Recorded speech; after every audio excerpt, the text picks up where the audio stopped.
जय हिंद साथियों, आप पढ़ने लग रहे हैं हरियाणा के जिलों के उपनाम। और अभी कुछ ज़िले हमने पिछली वीडियोज़ में कर लिए हैं। इस वीडियो में आप पढ़ाएंगे सिरसा जिले के उपनाम। सिरसा जिला बसा है राजा सारस के नाम पर, इसलिए इसको बोलते हैं सारस नगरी, राजा सारस की नगरी। ठीक है। संतों के कारण इसको बोलते हैं संतों की नगरी या संत नगरी। ठीक है। सिरीस के वन ज्यादा होते थे, इसलिए इसको बोला गया वन नगरी।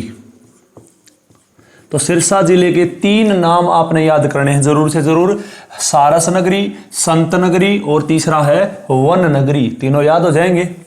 अगला जिला है फरीदाबाद। फरीदाबाद में आप सबको पता होगा कि सन 1947 में भारत अपना देश आज़ाद हो गया और भारत देश के 2 टुकड़े भी साथ साथ में हो गए। एक तो भारत बन गया और दूसरे टुकड़े का नाम है पाकिस्तान। तो पाकिस्तान के लोगों ने हमारे जो वहाँ हिंदू भाई बसे थे उनके साथ बड़ा बड़ा भेदभाव कराया, मार काट कर ट्रेनें भर भर के हिंदुस्तान में भेज दी। तो कुछ लोग पाकिस्तान से भागकर भारत में आ गए और भारत में आके उन्होंने शरण ली, और जिन्होंने भारत में आके शरण ली उनको बोलते शरणार्थी। और वो शरणार्थी, उनमें से कुछ शरणार्थियों को हरियाणा में बसाया गया। हरियाणा में उनको एक शहर दिया गया जिसका नाम फिलहाल फरीदाबाद है, इसलिए इस फरीदाबाद को शरणार्थियों का शहर भी बोलते हैं, शरणार्थियों का शहर। ठीक है। तो फरीदाबाद का पहला नाम क्या है? शरणार्थियों का शहर। दोस्तों, उस टाइम फरीदाबाद में कुछ भी नहीं था और आज इन्हीं शरणार्थियों ने फरीदाबाद को इंडस्ट्री की दृष्टि से, उद्योगों की दृष्टि से इतना आगे पहुंचा दिया है कि फरीदाबाद का आज का दिन दूसरा नाम उद्योग नगरी है। और आप सब नवेरा, जो बड़े बड़े हरियाणा में जितने भी उद्योग हैं सारे के सारे फरीदाबाद में एक्टिव हैं। ठीक है ना। और तीसरा इसका नाम है, देखो फरीदाबाद का जो मूल नाम फरीदाबाद है वो पड़ा फरीद खान के नाम पर। फरीद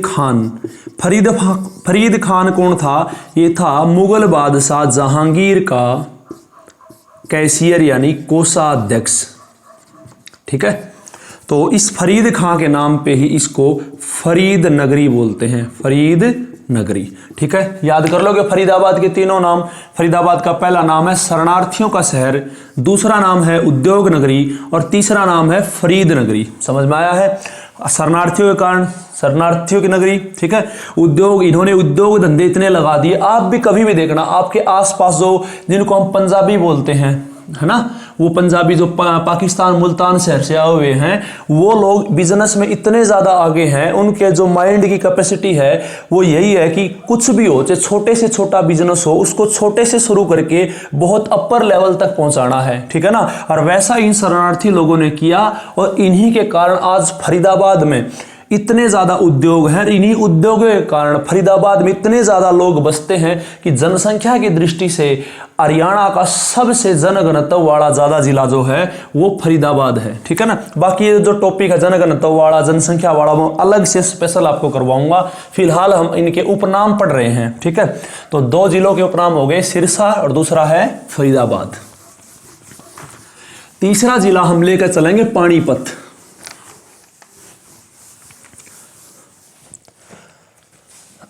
यह है जी पानीपत।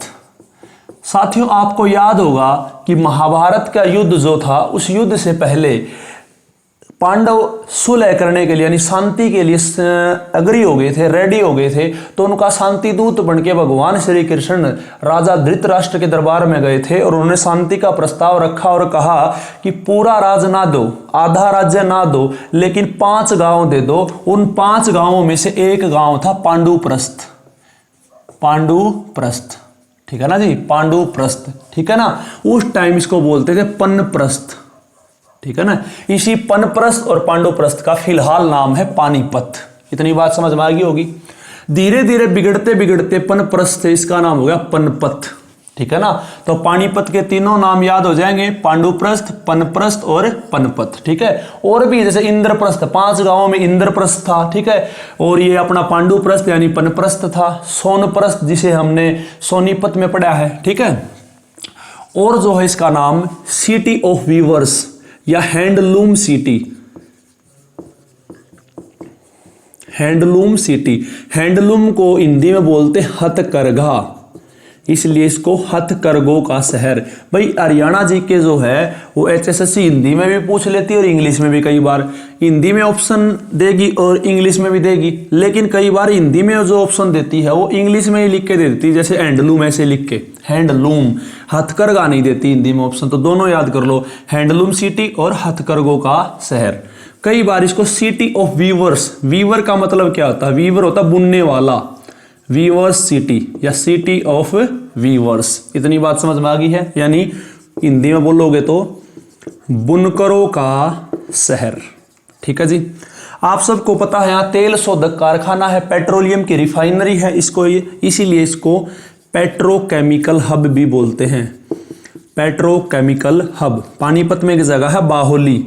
ठीक है, जब पानीपत जिला पढ़ाऊंगा तो डिटेल में आपको पढ़ाऊंगा कि कैसे कैसे पेट्रोकेमिकल हब वहां विकसित हुआ है। ठीक है ना, फिलहाल इतना याद करो कि पेट्रोलियम की रिफाइनरी के कारण पानीपत को पेट्रोकेमिकल हब बोलते हैं। आप सबको पता होगा पानीपत में 3 युद्ध हुए, पहला 1526, दूसरा 56 में और तीसरा 1761 में। ये बाद की बात है। तो पानीपत के 3 इतने बड़े बड़े युद्ध हुए हैं, इसके कारण पानीपत को युद्धों का अखाड़ा बोलते हैं, युद्धों का अखाड़ा। ठीक है जी। तो पानीपत के सारे नाम याद हो गए होंगे। ठीक है, कौन कौन से?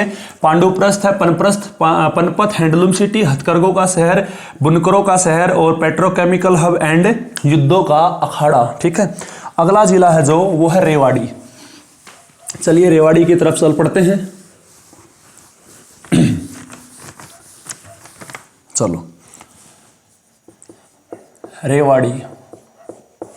साथियों, रेवाड़ी को राजा रेवत ने अपनी बहन रेवती के नाम पे बसाया था और धीरे धीरे उसका नाम पड़ गया रेवावाड़ी। तो रेवाड़ी का पुराना नाम क्या है? रेवावाड़ी। ठीक है, वीरों के कारण इसको बोलते हैं वीर नगरी, वीर नगरी। ठीक है ना जी। और पीतल की बहुत बड़ी मार्केट होने के कारण इसको बोलते हैं पीतल नगरी। तीनों नाम याद हो जाएंगे रेवाड़ी के, पहला रेवावाड़ी, दूसरा वीर नगरी और तीसरा है पीतल नगरी। ठीक है, और ये जो एक्सप्लेनेशन इन हर एक नाम की वो धीरे धीरे हम सारी हरियाणा जीके में एक एक करके समझ लेंगे। ठीक है ना। चलो रेवाड़ी याद हो जाएगा ना, कोई दिक्कत वाली बात नहीं है। ठीक है जी। अब अगला नाम है पंचकुला। चलिए पढ़ते हैं पंचकुला। पंचकुला, पंच यानी 5 कुओं के कारण इसका नाम पंचकुला पड़ा है। पंचकुओं, 5 कुओं के कारण, यानी 5 कुओं की नगरी, समझ रहे हो? यानी पंचकूप के कारण, समझो हो। कई किताबों में लिखा 5 झरनों के कारण, तो 5 झरनों की नगरी। इतनी बात समझ में आ जाएगी। कई बार इसको बोलते हैं नहरों का शहर, नहरों का शहर। तो पंचकुला के सारे नाम याद हो जाएंगे। ठीक है, सारे जिले हो गए होंगे मेरे हिसाब से। झज्जर रह गया, झज्जर। ठीक है, छज्जू राम नामक किसान ने झज्जर को बसाया था, इसलिए इसका नाम था छज्जू नगर। यहां सुराहियां बनती थी, इसलिए इसको बोलते हैं सुराहियों का शहर, सुराहियों का शहर। ठीक है, शहीद ज्यादा हुए हैं इसलिए इसको बोलते हैं शहीदों का शहर। और शहीदों का गांव पूछे तो वो तिगांव है फरीदाबाद में। वो अगला टॉपिक है, उसमें सारी चीजें आपको क्लियर होती जाएंगी। ठीक है जी। चलो फतेहाबाद करवा दिया था। अब अगला जो जिला है वो है मेवात। इस वीडियो में बाकी बचे सारे जिले हो जाएंगे। मेवात का पुराना नाम, पहला पुराना नाम है जी सत्यमेवपुरम, सत्यमेवपुरम। ठीक है जी, सत्यमेवपुरम। ठीक है ना। मेव जाति के मुस्लिम यहां रहते हैं, इसलिए इसका नाम है मेवों की नगरी, मेवों की नगरी। और सबसे ज्यादा मुस्लिम हरियाणा में यहां है, इसलिए इसका नाम है मुस्लिम नगरी। तो मेवात के तीनों नाम मेरे हिसाब से आपको याद हो गए होंगे। पहला है सत्यमेवपुरम, दूसरा है मेवों की नगरी और तीसरा है मुस्लिम नगरी। समझ में आए हैं जी सबका? ठीक है जी। कमेंट करके बताना है समझ में आए हैं, और अच्छी लगे वीडियो तो शेयर कर दिया करो जी। ठीक है ना। ये हो गया होगा मेवात। अगला जिला है पलवल। पलवल के बहुत आसान से नाम हैं। पलवल जो है उसका पहला नाम है अपलबा, अपलबा। ठीक है ना। पलवल, अपलबा से बिगड़ बिगड़ के ही क्या बना है? पलवल बना है। ठीक है ना जी। अपबाला, कुछ भी बोल दिया, बिगड़ बिगड़ के बने हैं नाम। ठीक है ना। और कॉटन सिटी, कॉटन सिटी। यहाँ पे कपास से कॉटन यानी सूत बनाया जाता है, इसलिए इसको बोलते हैं कॉटन सिटी। ठीक है। चीनी की मिलें हैं, इसलिए इसको बोला जाता है शुगर सिटी। चीनी की मिलें रोहतक में भी है, इसलिए रोहतक को भी शुगर सिटी बोला जाता है साथियों, शुगर सिटी। समझ रहे हो ना। सबसे ज्यादा गन्ना ना तो रोहतक में होता है और ना ही पलवल में, लेकिन यहाँ चीनी की मिलें हैं, यहाँ चीनी बनती है, समझ रहे हो, इसलिए इनको चीनी सिटी या फिर शुगर सिटी बोला गया है। तो शुगर सिटी हरियाणा में कितनी है? 2। एक तो आपकी पलवल और दूसरी कौन सी है? रोहतक। वैसे हरियाणा की सबसे बड़ी चीनी मिल हुआ करती थी, वो थी यमुनानगर में, जिसका नाम है सरस्वती मिल, सरस्वती शुगर मिल। और अब की बार जो सीटी का पेपर हुआ है ना हरियाणा का, उसमें ये पूछा भी गया है कि सरस्वती शुगर मिल हरियाणा के किस जिले में है, तो वो है यमुनानगर जिले में। ठीक है। बहुत आसान है हरियाणा जी के, ऐसी कोई बात नहीं कि मैं हरियाणा जी के कराऊंगा तो ही आपको समझ आएगी। हरियाणा जी के इतनी आसान, आप खुद भी पढ़ लोगे तो भी समझ आ जाएगी, और वीडियो के माध्यम से थोड़ा ऐसा है कि कमजोर पड़ेगा। ठीक है ना। चलो ये सारे जिले हो गए होंगे, मेवात हो गया, पलवल हो गया, आखिरी जिला रहेगा चरखी दादरी, और कर लेते हैं।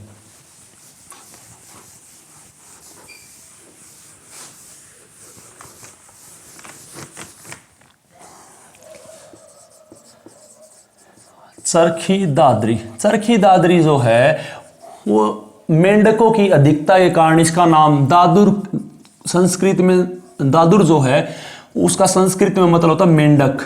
ठीक है ना। इसलिए मेंढक के नाम यानी दादुर के नाम पे इसका नाम चरखी दादरी पड़ा। तो पहला इसका नाम है मेंढक नगरी। ठीक है। भिवानी से अलग करके बनाया गया, इसलिए इसको बोलते हैं भिवानी की छोटी बहन, भिवानी की छोटी बहन। वीडियो में थोड़ा हाँ रोशनी कम होगी साथियों, लाइट चलेगी, इन्वर्टर में एक ही लाइट है, तो वीडियो यहीं तक रखते हैं। अब तक यहाँ तक हमने पढ़ा हरियाणा के 22 जिलों के उपनाम। ठीक है। कल की वीडियो में हम पढ़ेंगे कि हरियाणा में जितने भी व्यक्ति हुए हैं और जितने भी जैसे फेमस जगह हैं उनके क्या क्या उपनाम हैं। ठीक है ना। यहाँ तक आज यहाँ तक रखते हैं, आगे फिर कल पढ़ेंगे। ठीक है जी, थैंक यू।